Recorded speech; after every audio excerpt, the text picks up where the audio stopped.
আশা করব এবারের বিধানসভা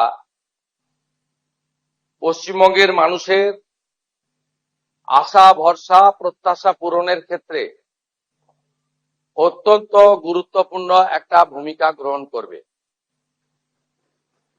আমি এই বিধানসভায় চতুর্থবারের জন্য নির্বাচিত এবং আমার 2006, 2016, 2021-এর অভিজ্ঞতা আজকে আমি অম্লমধুর অভিজ্ঞতা, সেটা আমি তুলে ধরতে চাই না। আমি চাই যে সমস্ত পুরানো যা আমাদের ভুল ত্রুটি বিচ্যুতি বা আমাদের যে সংসদীয় গণতন্ত্রের একটা বিরাট পরম্পরা রয়েছে, সেটাকে আমরা কখনোই দৃষ্টান্তমূলক হিসেবে না ধরে আমাদের সংবিধান, বিধানসভার নিজস্ব রুলস এবং বহুদলীয় গণতন্ত্রের যে পরম্পরা রয়েছে সেটা আমরা মেনেই এই বিধানসভায় অংশগ্রহণ করব এবং আলোচনায় আমরা নিজেদের মতামত রাখব। আমি আশা করব যে এই বিধানসভা চলার ক্ষেত্রে মাননীয় বিধায়কদের উপস্থিতি, প্রশ্নোত্তর পর্ব থেকে শুরু করে সমস্ত গুরুত্বপূর্ণ বিষয়ে আলোচনায় অংশগ্রহণ করা, নিশ্চয়ই বিরোধীদের প্রতিবাদ থাকবে, বিরোধীদের আবেদন থাকবে,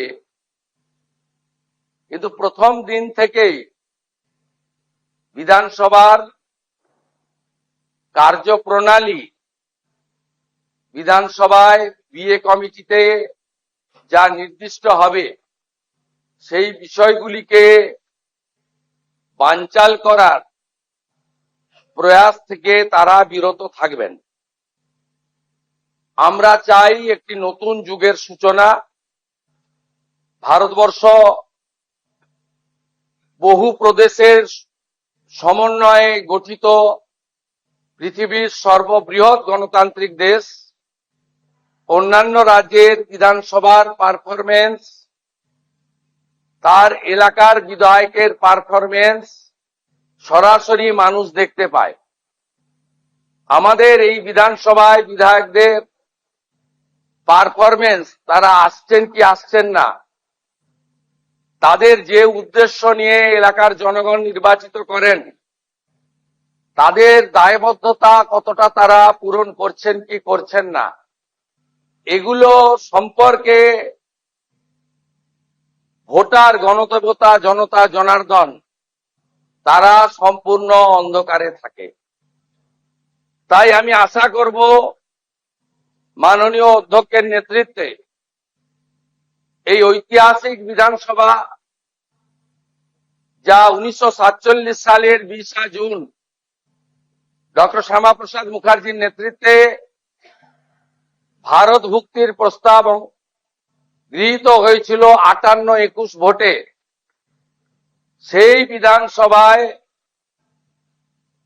জনগণের নজরদারিকেও সুনিশ্চিত করার ক্ষেত্রে বিভিন্ন বিতর্ক, প্রশ্নোত্তর পর্ব, bill, budget, departmental budget, private member bill, calling attention, zero hour, mention ইত্যাদি সবকিছুই যাতে লাইভ সম্প্রচারিত হয় তার ব্যবস্থা গ্রহণ করা এবং এখানে বিরোধীদের তাদের কার্যপদ্ধতিও জনগণের জানার দরকার রয়েছে। আমরা কনস্ট্রাকটিভ অপোজিশন চাই, কারণ বহুদলীয় গণতন্ত্রে আমাদের সংবিধানে স্বীকৃত। আমরা চাই না বিধানসভা তার বিরোধী দলনেতা তাকে 11 মাস হাউসের বাইরে রেখে হাউস চলুক। আমরা চাই না কোনো বিধায়ক শারীরিকভাবে নিগৃহীত হয়ে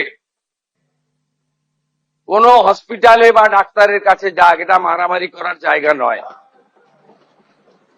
আমরা চাই দায়বদ্ধতা, ভাষা প্রয়োগের শালীনতা। আমরা চাই সংবিধানকে মাথায় রেখে সংবিধানের যে 3টি বিষয় রয়েছে, for the people, by the people, of the people, সেটাকে মেনে আমরা এই বিধানসভাকে এগিয়ে নিয়ে যেতে চাই। আজকে দীর্ঘ বক্তৃতা করা উচিত নয়।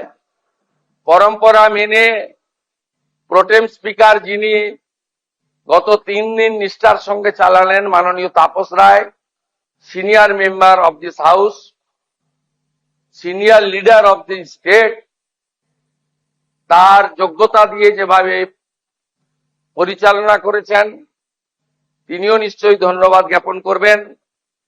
এখানে প্রধান বিরোধী দল থাকলেও অন্যান্য বিরোধী দল থেকেও কয়েকজন জিতে এসেছেন। এই বিধানসভায় সকলের প্রতিনিধিত্ব সুনিশ্চিত করার ক্ষেত্রে তারাও হয়তো শুভেচ্ছা দেবেন। আমি আশা করব আমাদের স্পিকার মহোদয় ঘোষণা করবেন আমরা পরে কবে বসবো, সেটা আমার ঘোষণা করা উচিত নয়। কারণ মাননীয় স্পিকারের চেয়ারের মর্যাদা, তিনি নিশ্চয়ই সরকারের সঙ্গে পরামর্শ করে চলবেন। তার চেয়ারের মর্যাদা, তার সম্মানের মর্যাদা আমরা অক্ষরে অক্ষরে পালন করব, কারণ তিনি এই হাউসের কাস্টোডিয়ান। তাই আমি আশা করব পরবর্তী বিধানসভার যখন পূর্ণাঙ্গ বাজেট অধিবেশন হবে, মহামহিম রাজ্যপালের বক্তৃতার মধ্য দিয়ে, তার আগে সর্বদলীয় মিটিং, বিএ কমিটি, বিভিন্ন হাউস কমিটি এবং standing committee formation, public accounts committee তৈরি করা, ফিনান্স কমিটিগুলির নির্বাচন, সব ক্ষেত্রেই এই বিধানসভায় ডাক্তার বিধানচন্দ্র রায় থেকে শুরু করে বিগত দিনে যারা দিকপাল স্বাধীনতা সংগ্রামীরা, অজয় মুখোপাধ্যায় থেকে শুরু করে, তারা যেভাবে এই বিধানসভাকে চালিয়েছেন, যে পরম্পরা ছিল, এই পরম্পরা আমাদের চলবে। এই বিধানসভায় সংস্কারেরও দরকার রয়েছে। ইলেকট্রনিক্স ভোটিং মেশিন এখনো শুনলে আপনাদের খুবই পরিতাপের বিষয়, আমাদের কাগজে লিখে দিতে হয়। শুধু তাই নয়, মাননীয় অধ্যক্ষের নেতৃত্বে রাজ্য সরকারের সর্বোচ্চ আধিকারিকরাও আজকে এসেছেন এই ঐতিহাসিক ক্ষণের সাক্ষী থাকার জন্য। আমাদের ডিলিমিটেশন ইত্যাদি হয়ে যাওয়ার পরে বিধানসভার আসন সংখ্যাও হয়তো বাড়তে পারে।